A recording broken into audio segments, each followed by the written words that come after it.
Olá, senhoras e senhores, me chamo Leonardo Gomes da Silva, estamos falando aqui no PLE, o período letivo especial da UFRJ Campus Macaé. Hoje nós vamos falar sobre o ciclo da ureia, isso inclui metabolismo de proteínas e aminoácidos, falando exatamente sobre aquelas reações de desaminação, transaminação, o que deve ser isso, qual a diferença entre as duas, né? Então esse é um ciclo bastante importante e na nossa sequência eu resolvi trocar, falar dessa aula primeiro e depois falar sobre o metabolismo de lipídios, porque como a gente viu o ciclo do ácido tricarboxílico, ou seja, o ciclo de Krebs, vai haver uma integração aí com o ciclo da ureia, então na sequência é importante que a gente fale, porque também tem aquelas reações onde alguns aminoácidos serão produzidos em função das lançadeiras, enfim, você vai entender toda essa brincadeira aí quando a gente começar a falar sobre o ciclo da ureia. A aula de hoje eu dedico a amigos muito especiais. Hoje vou homenagear Patrícia Damasceno Ribeiro. Patrícia fez graduação comigo na UENF, da LQFP, como é de se esperar, né? Hoje responsável técnica pelo laboratório XYZ, aqui em Campos dos Goytacazes, gerenciando uma série de exames, entre eles os exames de Covid, né? Então, Patrícia, beijo para você, minha querida, tudo de bom. Essa aula é dedicada a você. Então, vamos falar sobre o famoso ciclo da ureia. Vou compartilhar minha tela com vocês. Sem mais demandas, deixa eu ver aqui. Apresentar.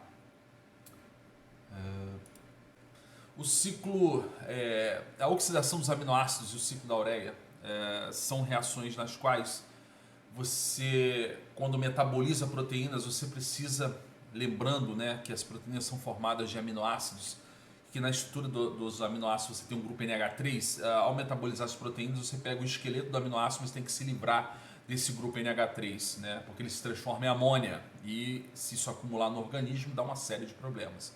Então a ideia desse ciclo é você depurar, digamos assim, essa amônia. Você vai precisar de dois tecidos, especificamente, o tecido hepático, onde todas as reações vão acontecer, e o seu rim, onde a amônia será transformada em ureia e você vai lá e faz o seu xixi, Então, no fim das contas, o que você tem é isso. Nós vamos observar então uma série de reações nas quais, primeiro de tudo, você, ao produzir aminoácidos, esses aminoácidos então deverão transferir seus grupamentos aminos, independente dos tecidos onde eles são produzidos. E aí você vai ter um único aminoácido responsável por pegar todos os grupaminos dos outros aminoácidos e levar lá para o tecido hepático para que a reação de desaminação, que é a reação de retirada do grupo amino, para que esse grupo amino da amônia seja transformado em ureia e essa ureia seja então excretada. Antes das reações de desaminação, então, os aminoácidos vão transferir seus grupos aminos para esse aminoácido específico. Então, essa é uma reação de transferência de grupos aminos, ou seja, reações de transaminação. Então, para começar a brincadeira, os dois termos são esses: transaminação, que é a transferência de grupos amino entre aminoácidos, e desaminação, que é a retirada do grupo amino desse aminoácido, levando isso a um composto que será excretado. Beleza? Então, seguindo adiante, os animais, quando sofrem a oxidação degradativa dos aminoácidos, eles fazem isso em três condições. Então, esses aminoácidos eles podem serem oxidados, digamos assim, nessas três condições que estão sendo mostradas aí no slide. Então, a primeira condição, obviamente, durante a síntese e degradação normais das proteínas celulares, existe um turnover, uma renovação dessas proteínas, Elas vão sendo renovadas, então aquele esqueleto desnecessário, ou aqueles aminoácidos não são utilizados, são degradados, jogados fora, literalmente. Então eles são liberados, sofrendo essa degradação oxidativa, caso eles não sejam mais necessários para a síntese de novas proteínas. Então, se você já tem a demanda de síntese proteica já fechada, você não precisa de mais aminoácidos, esses aminoácidos serão oxidados e degradados e excretados. A segunda condição, quando o desvio de uma dieta rica em proteínas, os aminoácidos são ingeridos em excesso. E aí, com relação às necessidades corporais de biossíntese de proteínas, esses aminoácidos que estão em excesso, eles deverão ser novamente oxidados, degradados, depurados, excretados. Então, você que gosta de uma dieta riquíssima em proteína, você tem o seu ciclo da ureia, o seu ciclo com essas reações de transaminação e desaminação funcionando loucamente.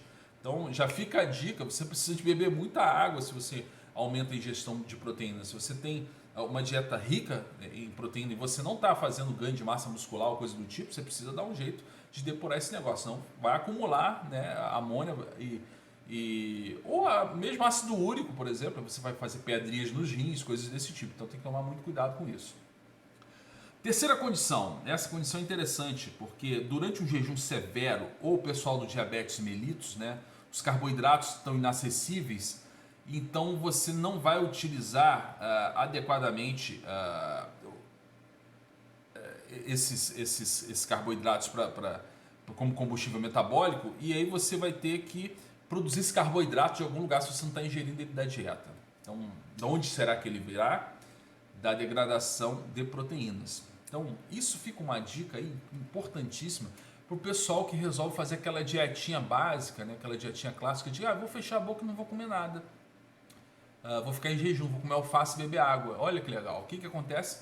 Você degrada a proteína muscular. Perde peso de que maneira? Você desidrata, primeiro ponto, né? E você, na verdade, perde massa magra, que não é o objetivo da dieta. O objetivo da dieta é perder massa gorda. Então, se você simplesmente para de comer, seu corpo dá um jeito de obter o nutriente que ele está recebendo. Ele vai tirar isso de onde? Do tecido muscular, meu amigo, que é o que você queria ganhar e não está ganhando, está perdendo. Então, outra dica importante, cuidado com isso daí.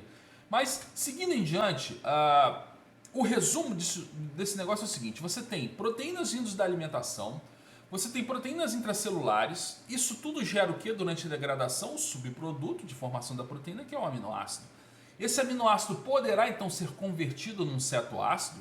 Isso envolve 3 aqui, grandes ciclos: o ciclo de Krebs, a gliconeogênese, a síntese de ácidos graxos, né, onde você pega o esqueleto do aminoácido, ou seja, aqueles aminoácidos cetogênicos, para você formar basicamente intermediários do ciclo de Krebs. Os glicogênicos vão formar basicamente glicose, e o resto, né, corpos cetônicos ou simplesmente ácidos graxos de cadeia média e curta. E os aminoácidos, então, que serão metabolizados, digamos assim, produzirão como subproduto de degradação o grupo NH4, né, que, se não for utilizado para síntese de novas proteínas, será excretado. Então, resumindo, isso tudo que eu falei anteriormente se resume a esse quadro que está aqui. Então, como é que você vai fazer, né, nesse caso, para se livrar do grupo amino? E aí começa a nossa sequência de reações chamadas de reações de transaminação. Veja bem, tudo isso envolve, né, uma integração com o ciclo do ácido cítrico, ou simplesmente o ciclo de Krebs. Por quê? Porque todos os intermediários do ciclo de Krebs poderão ser convertidos em aminoácidos que estão aqui nos quadros, ou deverão esses aminoácidos serem convertidos em intermediários do ciclo da ureia. Então, todos eles têm como destino, né, caso não sejam utilizados para a formação de novas proteínas, entre os ciclos, o ciclo da ureia. Por isso que lá atrás, quando eu falei do ciclo de Krebs, né, o ciclo do ácido cítrico, perdão, falei como destino o ciclo da ureia, não, né? Eles terão como destino, perdão, o ciclo de Krebs, o ciclo do ácido cítrico. Então, como eu disse lá atrás, o ciclo do ácido cítrico ele tinha 2 funções.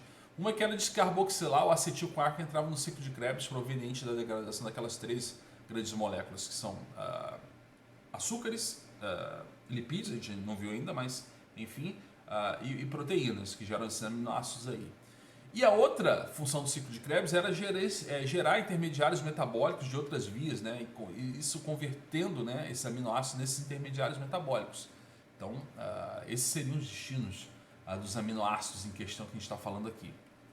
E aí, para que isso aconteça, então você terá algumas reações importantes, que são essas reações que a gente acabou de falar. Seria as reações de transaminação. Então, para a transferência de grupo amino, o primeiro passo é remoção do grupo amino do aminoácido em questão. Então, seja lá qual for o aminoácido, dentro daqueles 20 que formam proteínas e são metabolizados, o que você tem? Um aminoácido aqui genérico, né, como eu falei, pode ser qualquer um dos 20, se você tem esse grupo amino que está aqui. Né? Todos os grupos aminos de diferentes aminoácidos são coletados na forma de um único aminoácido chamado glutamato. Então, esse grupo amino será transferido para um alfa-cetoácido. Esse alfa-cetoácido será transformado em glutamato e o restante do corpo desse alfa-cetoácido sem esse grupo amino será transformado em um intermediário qualquer aí que você já conhece, um piruvato da vida, um oxalacetato, qualquer coisa desse tipo. Perdão. Então, vamos ver com calma essa reação aí, que é uma reação clássica, uma reação que acontece todo santo dia dentro do seu organismo. Então, você precisa de um grupo de enzimas chamadas de aminotransferases. As aminotransferases têm como cofator, melhor, como coenzima, o piridoxalfosfato, né? Também conhecido como PLP na nossa sigla aqui. Piridoxalfosfato, uma das vitaminas do complexo B, tá?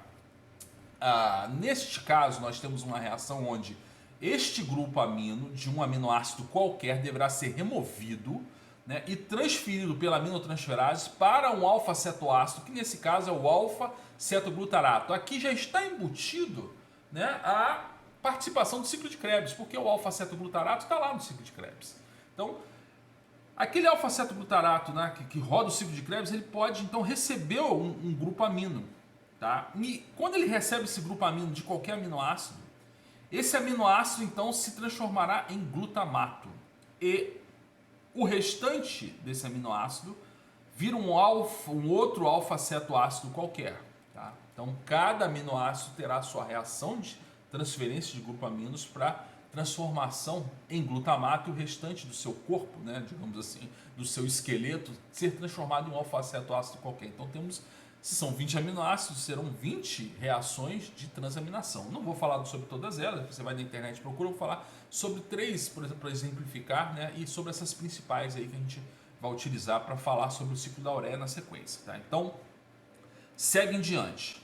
Né? Primeira coisa, piridoxalfosfato, né, tem essa estrutura que está aqui, né, o piridoxalfosfato do grupo é quem recebe, né, nesse caso, esse grupo amino aqui. Tá? Neste caso, quando nós estamos usando essas aminotransferases, né, cujo grupo, o cofator, né, a coenzima, o piridoxalfosfato, se você pegar, por exemplo, nessa reação de transaminação aminoácido, a alanina, o que ela vai fazer? Ela vai transferir, né, com a ajuda aí do piridoxalfosfato contido na transaminase, esse seu grupo NH3 e vai trocar, né, com o oxigênio aqui do alfa-cetoglutarato que vem lá do ciclo de Krebs. Então, nessa troca, olha que interessante. A alanina que doou o seu grupo amino para este carbono aqui do alfa-cetoglutarato, esse se transformará em glutamato. Então, você transferiu o grupo amino e gerou um glutamato, como é de se esperar. E o que aconteceu com o aminoácido alanina? A alanina se transformou em piruvato, olha que interessante. E o piruvato, nesse caso, né, ele poderá ser utilizado ali para a formação de açúcar, poderá ser quebrado para a formação de ATP, enfim, poderá virar acetil-CoA, entrar no ciclo de Krebs para regenerar outras coisas. E aí, o problema do piruvato. Né? Então, o que acontece? O importante nesse caso aqui é que você foi capaz de transferir o seu grupo amino para o alfa-cetoglutarato para que ele gerasse então um glutamato, que é quem vai ser responsável por receber esses grupos amino. Olha que interessante, isso é uma reação para a alanina. E se o aminoácido em questão fosse a valina? A valina então transferiria seu grupo amino para o alfa-cetoglutarato.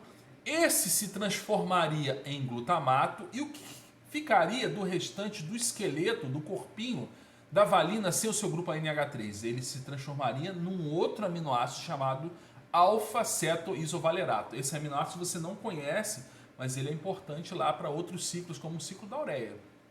Perfeito? Então, vimos com a alanina, vimos com a valina, então tem todos os outros aminoácidos também vão passar por reações parecidas com essas daí, tá?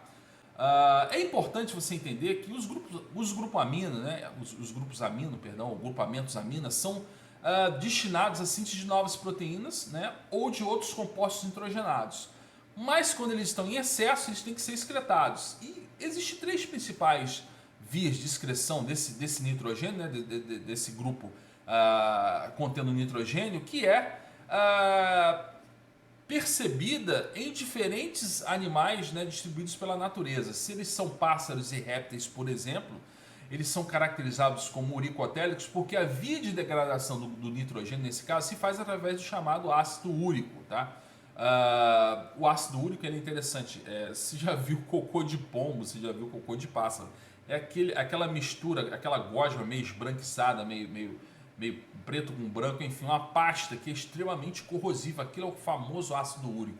E você, com metabolismo desregulado, acaba produzindo isso também lá no seu rim e, no fim das contas, acaba virando cristais, né? Cristais, as chamadas pedras nos rins. Tem que tomar cuidado quando o seu metabolismo está desregulado, quando você deixa de beber água, né, na sua quantidade mínima necessária, ou se você aumenta o aporte de proteínas na sua alimentação, você acaba produzindo esse negócio aqui que só quem deveria produzir, né, era pássaro e réptil. Então, quando você vai fazer um exame de sangue lá, para você detectar os níveis de ácido úrico no seu sangue, dependendo da quantidade, se ela está acima do tolerável, significa que você está com um probleminha, né, um metabolismo renal alterado. Então, muita calma nessa hora. Se você fosse um organismo aquático, você excretaria, né, esse grupo NH3 na forma de amônia. O bicho está dentro d'água, né, o peixe está dentro d'água, né, como é de se esperar. Então, você já tem um meio que dilui esse negócio aí, né? Então, ele basicamente secreta todo o seu grupo NH3 já na forma de amônia. Por isso, quando você vai lá, onde vende peixe, lá você sente aquele cheiro forte, o cheiro de peixe, aquele cheiro do pescado, aquele amônia, já, o bicho já se decompondo, liberando gases de amônia. Então aquele cheiro forte que você sente, aquilo é amônia, né?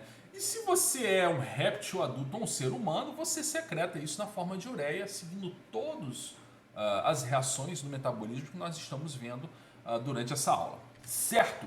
Então olha só, a amônia ela é sintetizada no fígado, levada até os rins para depois ser excretada. Então o glutamato é o principal aminoácido formado durante essa oxidação, mas ele tem um problema sério, aquele problema clássico da bioquímica que é atravessar a membrana. O grupo amônio é extremamente negativo, então ele não atravessa a membrana da célula. Se isso está sendo feito lá dentro do tecido hepático, beleza. Mas a grande questão é, se você está, né, fazendo reações de transaminação em outros tecidos periféricos, então como é que esse grupo que não atravessa a membrana, ou seja, como é que o aminoácido glutamato vai atravessar, né, essas membranas, cair no sangue e chegar lá no tecido hepático? Ou seja, se ele está no tecido fora do fígado, no tecido extra-hepático, como é que ele vai chegar lá no fígado? Então agora a gente vai ver as variações desse negócio, o que a gente faz para esse glutamato conseguir atravessar as membranas. Você já tem essa dica da aula passada, como era de se esperar, tudo, essas coisas, essas moléculas acabam se disfarçando em coisas que têm transportador de membrana para isso. Então, neste caso, o que o glutamato faz? O glutamato, ele se transforma em glutamina ou alanina, né, que são os dois principais transportadores de grupamento amino nos tecidos extrahepáticos. Então, agora você tem que pensar no seguinte, em qual tecido está havendo a reação de transaminação? Aí eu diria para você, olha, se o tecido for muscular, você transforma glutamato em alanina. Então tem um ciclo para isso, chamado ciclo de Cori. Neste caso, você vai precisar de uma molécula de piruvato, né? E você vai fazer exatamente o contrário do que você viu naquela reação de transaminação. Então você fez o glutamato, beleza, o glutamato agora precisa sair de dentro do tecido muscular, né? Tecido muscular esquelético. O que acontece? O glutamato agora pega o seu grupo NH3, né? Ele transfere esse grupo para o piruvato do músculo e o piruvato do músculo se transforma em alanina, carregando esse grupo NH3. O glutamato se transforma novamente agora em alfa-cetoglutarato. E aí a alanina consegue sair do tecido muscular, consegue atravessar a membrana. Tem uma enzima que faz isso, que é a alanina aminotransferase, e olha que legal. Neste caso, você tem este ciclo bonitão aqui, ó, que depende justamente da formação de piruvato através da quebra da glicose pelo tecido muscular durante a chamada glicólise. Neste caso, então, o que você tem? Tecido muscular sendo proteínas do tecido muscular sendo degradadas, produzindo o grupo NH4, aí você forma o glutamato. O glutamato não sai, né? O glutamato não consegue atravessar a membrana, mas aí ele, disfarçado de alanina durante aquela reação que a gente acabou de fazer, de mostrar aqui, com a ajuda da alanina aminotransferase, o glutamato se transforma em alfa-cetoglutarato, ele transfere seu grupo amino para o piruvato, a alanina então ganha a corrente sanguínea. A alanina atravessa todo o tecido sanguíneo, todas as membranas que tem direito, e chega lá no tecido hepático. Lá a reação contrária acontece, a alanina aminotransferase hepática, ela volta então a transformar a alanina em piruvato, devolvendo o seu grupo amino ao alfa-cetoglutarato, que se transforma em glutamato. Aí o ciclo da ureia pode acontecer porque já está ali dentro do tecido hepático. E o piruvato dessa forma, o que acontece com o piruvato? Ele se transforma em açúcar, né, pela gliconeogênese, e essa glicose, lembra que a gente já viu isso em ciclos anteriores, já fazendo uma pequena integração do metabolismo, não existe exoquinase no fígado, então tem aquela enzima que tira o grupo fosfato da glicose, nessa brincadeira aqui, durante a gliconeogênese, e a glicose livre ela volta para o sangue, podendo ser de novo, né, devolvida ao tecido muscular. Então olha que ciclo interessante, que ciclo integrado, que ciclo bonito. Isso vai acontecer e nesse caso a amônia, que precisa ser transformada em ureia, ela é transformada, né, dessa forma. Os músculos trabalham intensamente, produzindo bastante piruvato, isso é processo de contração muscular normal, né, que depois precisa, né, na gliconeogênese, né, ser depurado para a formação de glicose, né, sendo que o fígado exporta toda essa glicose de volta para o sangue, né, como a gente viu durante a glicólise e a gliconeogênese. Perfeito? Então a resposta é como que o glutamato, a resposta a essa pergunta, né? Como que o glutamato sai do tecido muscular, né? Consegue transferir os grupos amino do tecido extrahepático, nesse caso do tecido muscular, em direção ao tecido hepático? Resposta disfarçadão, né, de alanina. Então, disfarçar de alanina e atravessa a membrana e está tudo certo, beleza? Beleza. Agora, se você está em outro tecido extrahepático, que não o tecido muscular, e você precisa, né, fazer com que a alanina leve, o glutamato leve esse grupo NH3 para ser depurado lá no tecido hepático. E nesse caso, você vai transformar o glutamato em glutamina com a ajuda de uma enzima chamada glutamina sintetase. A glutamina sintetase, então, vai transformar o glutamato em glutamina. A glutamina tem menos carga negativa, nesse caso ela consegue atravessar a membrana. Então, nesse caso, se você está no tecido extrahepático, como por exemplo tecido adiposo, né, tiver uma reação dessa acontecendo lá numa célula do tecido adiposo, você então transportará, né, o seu grupo NH3 na forma de glutamina para o fígado. E a glutamina chegando lá dentro do fígado, o que acontece? Ela novamente, né, se transforma em glutamato através de uma glutaminase, né, da mitocôndria do tecido hepático. E aí volta a virar glutamato, e glutamato participando de reações onde devolve, né, esse grupo NH3 para o ciclo da ureia. Beleza? Então, o que nós vimos até agora é que a desaminação do glutamato na mitocôndria libera amônia para a síntese de ureia, né? Então isso já vai acontecer lá no tecido hepático, uma reação que precisa, né, da produção, da redução de uma molécula, né, chamada NADP, uma molécula de alto poder redutor. Vocês vão ouvir falar muito dela na síntese de lipídios, né, que é assunto da próxima aula, mas essa enzima glutamina desidrogenase então vai fazer com que o glutamato transfira, né, seus grupos NH3 para o alfa-cetoglutarato, né, que o glutamato se livre desse grupo NH3, gerando alfa-cetoglutarato, e esse grupo então podendo ser agora transportado para a síntese de ureia, no famoso ciclo da ureia que nós vamos ver daqui em diante. Perfeito? Então fica esse slide mostrando o resumo dessas reações que aqui aconteceram. Então, o resumo do metabolismo, né, dos aminoácidos no fígado. Então, dentro do fígado, né, todo o aminoácido que vem de outros tecidos extrahepáticos serão transformados em glutamato, né? Esse glutamato, então, se ele já estiver dentro do fígado, né, ele será transformado novamente em alfa-cetoglutarato. O grupo NH4 então gera ureia, né? A gente vai ver o ciclo daqui para frente. Se esse glutamato foi produzido no tecido extrahepático, que foi o tecido muscular, ele se transforma em glutamato se transforma em alanina, atravessa o sangue, depois dentro do tecido hepático a alanina se transforma em glutamato de novo, e aí você tem a liberação do grupo NH4 e a transformação disso tudo aí em ureia. Lembrando que você precisa de alanina, piruvato e alfa-cetoglutarato para que isso aconteça. E outros tecidos, glutamato vira glutamina, né? A glutamina então atravessa o tecido, chega lá no tecido hepático, volta a virar glutamato e você consegue se livrar do grupo NH3 através do ciclo da ureia. Beleza? Então todas essas reações, como eu falei para vocês, foram chamadas reações de transaminação. Tá? Agora essa parte da aula é importante, a gente vai falar sobre as reações de desaminação, que envolve o quê? O ciclo da ureia. que é assunto dessa próxima parte da aula.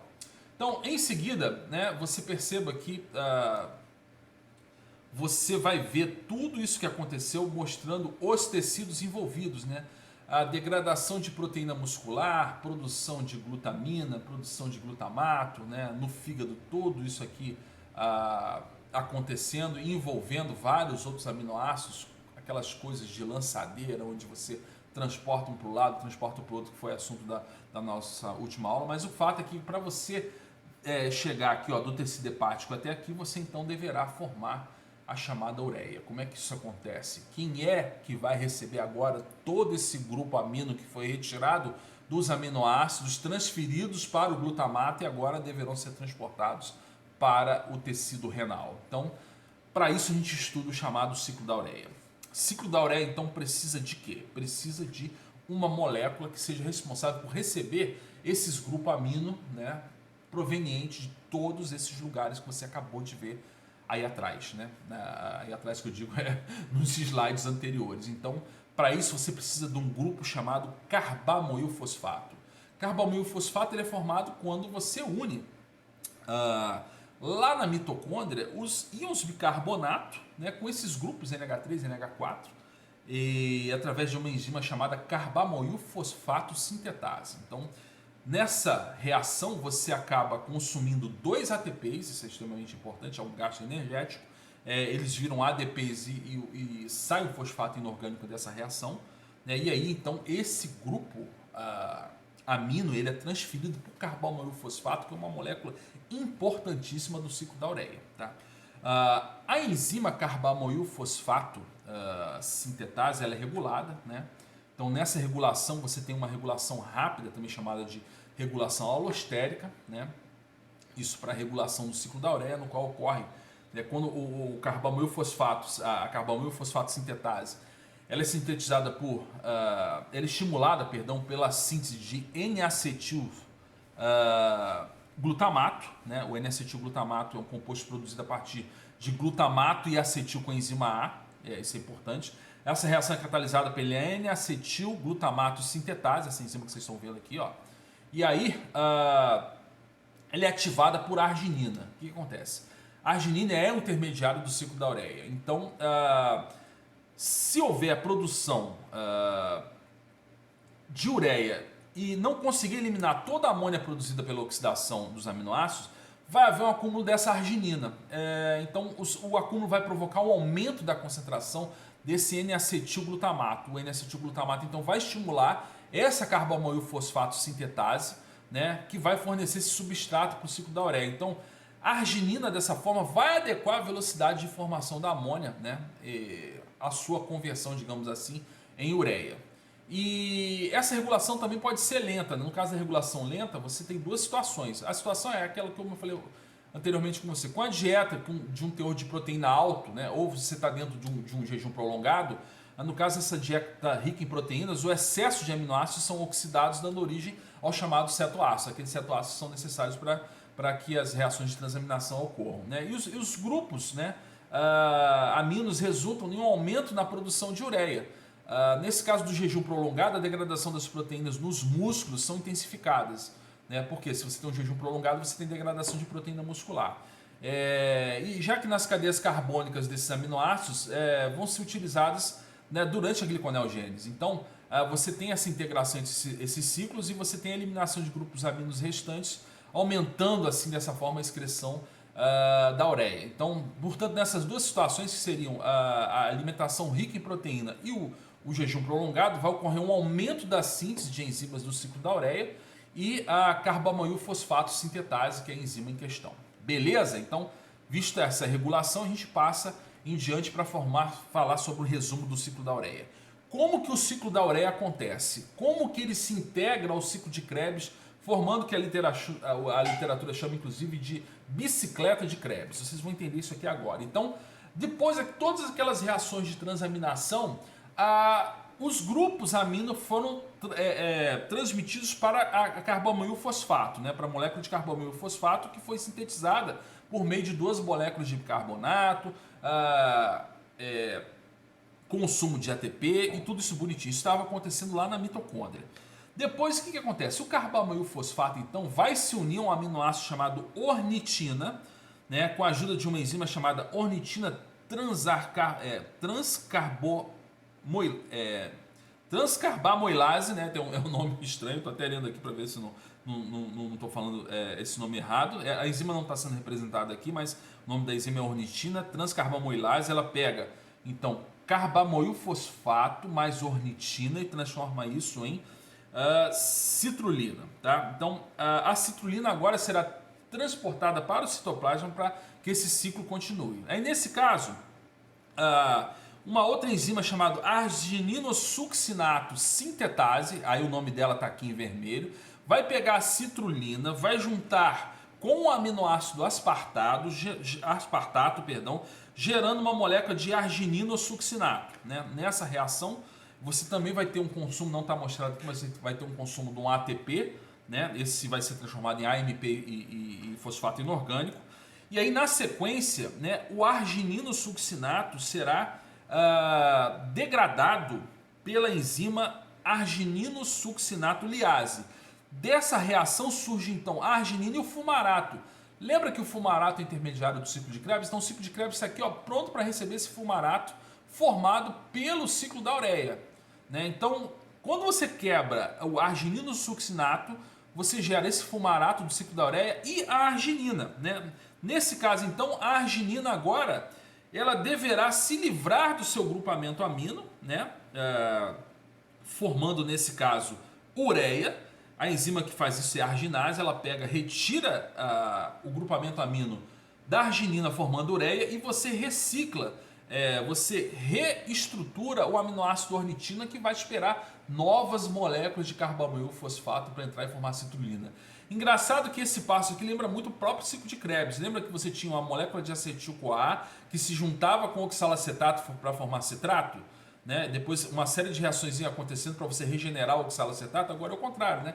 Você regenera a ornitina, que vai se juntar com carbamoilfosfato, que traz o grupamento amino para formar a citrulina, e assim você vai dando voltas e voltas no ciclo da ureia, integrando isso ao ciclo de Krebs. Beleza? Então esse é o ciclo da ureia. Aqui você então formou a ureia, que vai ser levada, né, ao seu tecido renal para que você transforme isso aí no xixi que você faz aí, aliviando, levando consigo todas essas impurezas que nesse caso são representadas pelo grupamento amino em questão. Beleza? Então aqui a gente dá uma visão de onde estão acontecendo essas coisas. Do lado de fora que a gente tem o citoplasma, aqui a gente tem a mitocôndria. Então naquela brincadeira, ó, a ornitina, né, ela é produzida lá no citoplasma, ela atravessa a membrana mitocondrial aqui. A gente viu isso naquelas reações das lançadeiras lá e tal, né?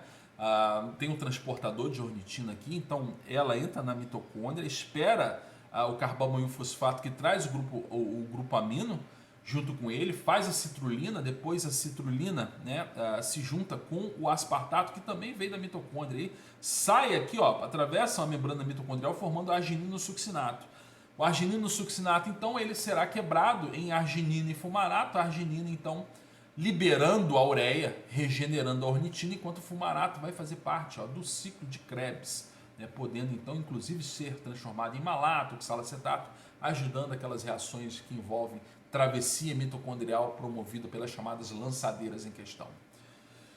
Então, meu povo, é isso. Esse foi o chamado ciclo da ureia, que inclui reações de transaminação, desaminação e tudo que você tem direito nessa brincadeira daí. Aqui, com mais riquezas de detalhes, não vou ficar lendo esses slides, mas aqui para vocês verem como todos os ciclos estão integrados, aqueles ciclos de transferência, né, formação de glutamato através do alfa-cetoglutarato, oxalacetato, aspartato, pessoal que atravessa a membrana mitocondrial, aminoácido que vem, grupamento que vem de fora, que vem de dentro, todos os ATPs produzidos e consumidos pelas enzimas em questão, o ciclo da ureia aqui correndo juntinho, bonitinho aqui, ó, com a transferência de grupos amino para o carbamoilfosfato. Enfim, esse é aquele slide que mostra tudo de verdade, com estrutura, com o consumo de ATP, os grupos NH3, onde eles são transferidos e mostrados. Esse que você olha com um pouco mais de calma, lendo tudo aquilo que você viu nos slides anteriores, tá? Foi um prazer enorme falar sobre ciclo da ureia para vocês. Desculpe a velocidade, mas eu fico empolgado sempre com esse ciclo, porque é um ciclo onde você já começa a fazer aquilo que nós chamamos de integração metabólica. Então você vê a integração entre os ciclos. Aqui você precisa da glicólise, você precisa do ciclo de Krebs, o próprio ciclo da ureia, reações de aminação, transaminação, que você já está fazendo uma prévia, né, do que os seus tecidos fazem trabalhando integrados com os ciclos metabólicos, porque afinal bioquímica é isso. Você estuda separado, mas tudo acontece ao mesmo tempo e agora. Então, meu povo, um abraço, fico por aqui, tamo junto. Próxima aula, então, como prometido, a gente inverteu a sequência por conta disso, mas a próxima aula na nossa sequência seria metabolismo de lipídios. E para finalizar o nosso curso, a gente vai falar sobre a famosa integração metabólica. Beijo a todos, até mais, fui!